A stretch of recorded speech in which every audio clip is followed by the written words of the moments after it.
Hello दोस्तों, स्वागत है आपका मेरे चैनल PSR स्टडी में।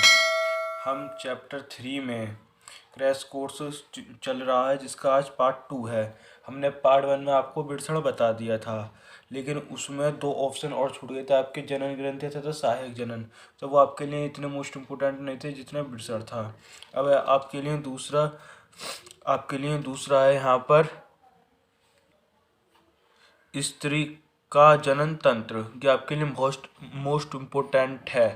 का स्त्री में अंडाशय का विकास क्या है, तो मतलब जो जनन है वो कैसे होता है, उसमें अंडाशय का अंडवाहिनियाँ क्या होती है, योनि क्या होती है, उसके लिए मोस्ट इम्पोर्टेंट है। हम इसे शुरू करते हैं। अगर आप मेरे चैनल पर नए हैं तो मेरे चैनल PSR स्टडी को सब्सक्राइब करना ना भूलें, मेरी वीडियो को लाइक और शेयर करना ना भूलें। आपको पूरे यूट्यूब पर मेरे जैसा कोर्स कहीं नहीं मिलेगा। अगर आपको मेरी पढ़ाने का तरीका अच्छा लगे तो अपने दोस्तों के पास ज़रूर शेयर करें। नंबर 1 है इसमें। हाँ, तो चालू है। स्त्री का जनन तंत्र। स्त्री के जनन अंगों का वर्णन निम्न भागों में किया जा सकता है। नंबर 1 अंडाशय, नंबर 2 अंडवाहिनियाँ, नंबर 3 गर्भाशय, नंबर 4 योनि, नंबर 5 भाग, नंबर 6 स्तन।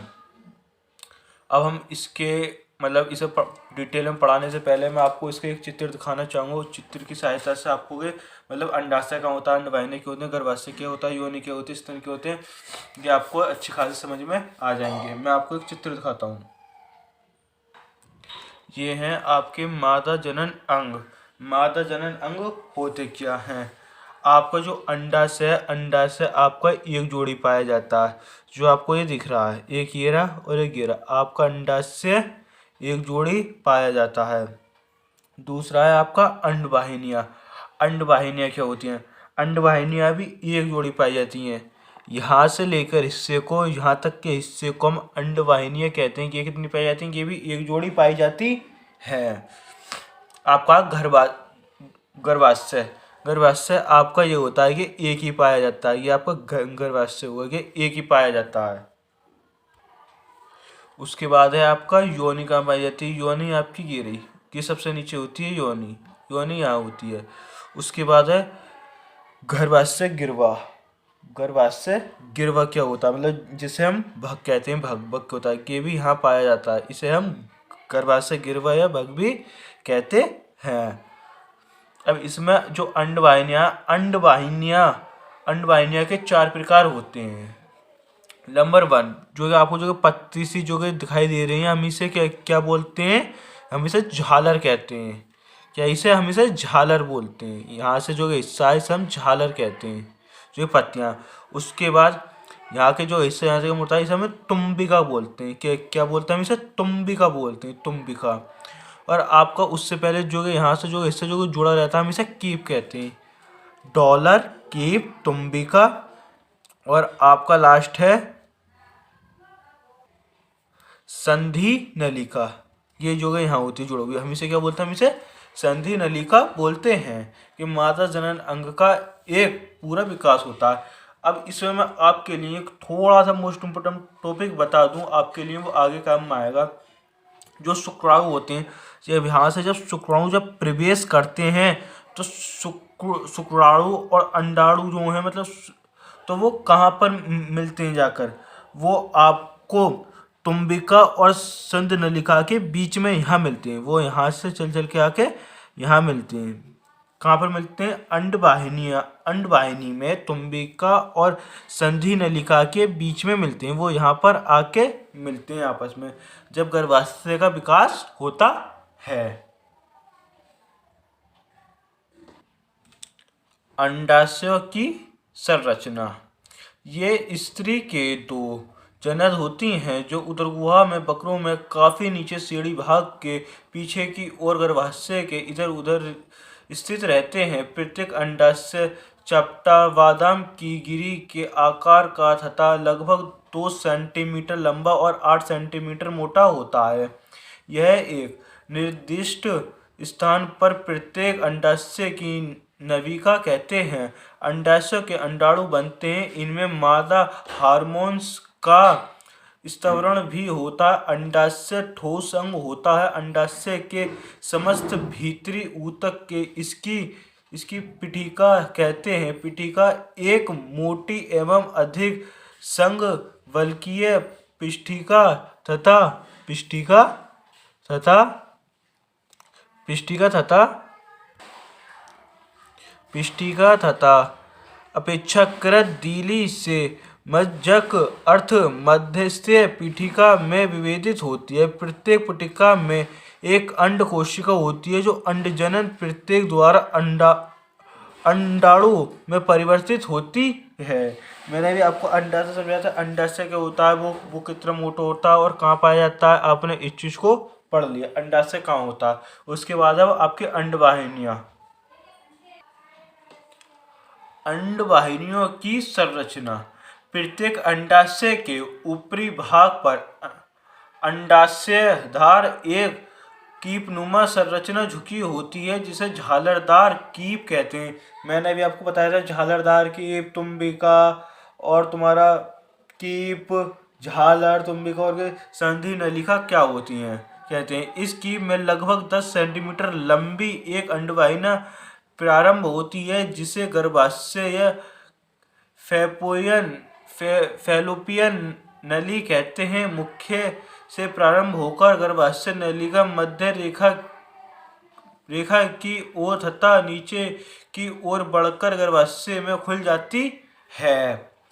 वो जो इसके अंडवाहिनियों के जो भाग थे 4, वो इतने मोस्ट इम्पोर्टेंट नहीं थे, वो मैंने इसमें वर्णन कर दिया है आपके एग्जाम के लिए। उसके बाद है आपका गर्भाशय की संरचना। यह सीढ़ी गुहा की मध्य रेखा में अर्ध संयोजी तथा सयानुलों द्वारा संग लगभग 7.5 सेंटीमीटर लंबा, 3 सेंटीमीटर मोटा तथा अधिकतम चौड़ाई में 5 सेंटीमीटर चौड़ा खोखला शंक्वाकार अंग होता है। यह 3 भागों में विभाजित होता है। नंबर 1 फांस, नंबर 2 काया, नंबर 3 ग्रीवा, जिसका छोर भाग योनि में उभरा रहता है। ग्रीवा के श्लेष्मिका की स्त्रवणी कोशिकाएं श्लेष्म का स्तवरण करती हैं जो गर्भाशय तथा अंडवाहिनियों में शुक्राणुओं एवं अंडाणुओं के मार्ग में सुगमा बनता और सुरक्षा करता है। योनि की संरचना। ये टॉपिक मैं आपको इसलिए पढ़ा रहा हूँ क्योंकि मैंने आपको समझा दिया। अगर आपने इन चीज़ों को एग्जाम के लिए अगर याद कर लिया, कोई पता नहीं कहाँ से क्या चीज़ आ जाए, क्योंकि अगर आपने ये चीज़ नहीं पढ़ी तो आपको इस चैप्टर का कोई भी चीज़ समझ में नहीं आएगी। इसमें है योनि की संरचना। यह मूत्राशय एवं मलाशय के बीच में स्थित लगभग 7.5 से 10 सेंटीमीटर लंबी और अत्यधिक प्रसाय अर्थात सिकुड़ने फैलने वाली वह नाल होती है जिसमें मैथुन के समय पुरुष का लिंग जाता है। यह राजोधर्म, स्त्रवण तथा प्रसव के मार्ग का भी काम करती है। सामने की ओर दोनों टांगों के बीच स्थित योनि छिद्र द्वारा योनि बाहर खुलती है। भक की संरचना क्या होती है।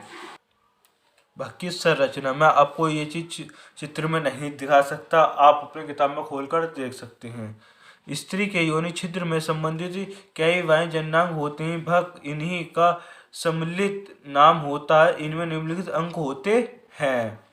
नंबर 1 अंग है आपका जघन उत्थान। यह भाव का सबसे ऊपरी भाग होता है जो आयस्त तत्वीचीय विषय ऊतक की प्रचुरता के कारण कोमल गद्दी की भांति फूला रहता है। यौनारंभ पर इसके ऊपर की त्वचा रोमयुक्त हो जाती है, मतलब कि गद्दी की भांति फूला रहता है। जो योनि होती है मतलब वो फूली रहती है, जो योनि से नीचे का भाग होता है। उसके बाद है आपका दीर्घ ओष्ठ। ये त्वचा के मोटे व खड़े भंज होते हैं जो साधन उत्थान से भाग छोरे तक इधर उधर एक एक फैले रहते हैं। लघु ओष्ठ, यह दीर्घ ओष्ठों में योनि छिद्र की ओर लगे एक एक अपेक्षाकृत छोटे और पतले ओष्ठ होते हैं। प्रकोष्ठ, यह लघु ओष्ठों से घिरा बीच में एक छोटा सा क्षेत्र होता है जिसके अधिकांश भाग में योनि छिद्र फैला होता है, मतलब वो बड़ा होता है जो योनि छिद्र होता है। भगशीशन, यह प्रकोष्ठ के सबसे ऊपरी भाग में जहाँ लघु ओष्ठ मिलते हैं एक छोटा सा बेलनाकार और उथनाशील अंग होता है। जो मैंने आपको जो भाग पढ़ाए हैं ना, मैं आपको ये भाग चित्र में नहीं दिखा सकता, इसलिए बस मैंने आपको ये भाग पढ़ाए हैं क्योंकि अगर आप जो आगे जो टॉपिक हैं वो आपको अच्छी खासी समझ में आ जाएं। उसके बाद है लास्ट है इसमें दुर्ग ग्रंथियों एवं स्तनों की संरचना। स्त्रियों में स्तनों के चारों ओर का काफी भाग वसा के जमाव तथा पेशियों की प्रचुरता के कारण फूला होता है। प्रत्येक स्तन में भीतर का ऊतक 15 से 20 पिंडों में बटा होता है जिनके बीच बीच में विषय ऊतक भरा होता है। प्रत्येक पिंड कई छोटे पिंडकों में बटा होता है। प्रत्येक पिंडक के अंगूर के गुच्छे की भांति का दुर्ग ग्रंथियां होती हैं जिन्हें कपिकाएं कहते हैं। कुपिकाएं पेशी तंतुओं से घिरी होती हैं। इसके संकुचन के दबाव से इनमें दुग्ध मुक्त होता है। जब दुग्ध का स्तावरण होता है तो यह पिंडकों की कुपिकाओं में एक छोटी छोटी द्वितीयक नलिकाओं में बहता है। यह नलिकाएं मिलकर प्रत्येक पिंड से निकलने वाली दुर्ग वाहिनी बनाती हैं। इस चीज को भी मैं आपको चित्र में नहीं दिखा सकता, मतलब स्तन कहाँ होते हैं और कैसे पाए जाते हैं वो इस चित्र में नहीं दिखाई देंगे, लेकिन मैंने आपके लिए पढ़ा दिया है क्योंकि ये टॉपिक मोस्ट इम्पोर्टेंट है। मतलब अगर आपने इन दोनों को समझ लिया तो आप इस चैप्टर को पूरा समझ गए। अगर आप मेरे चैनल पर नहीं तो मेरे चैनल BSI स्टडी को सब्सक्राइब करना ना भूलें, मेरी वीडियो को लाइक और शेयर करना ना भूलें। मिलते हैं आपसे एक अगली वीडियो में।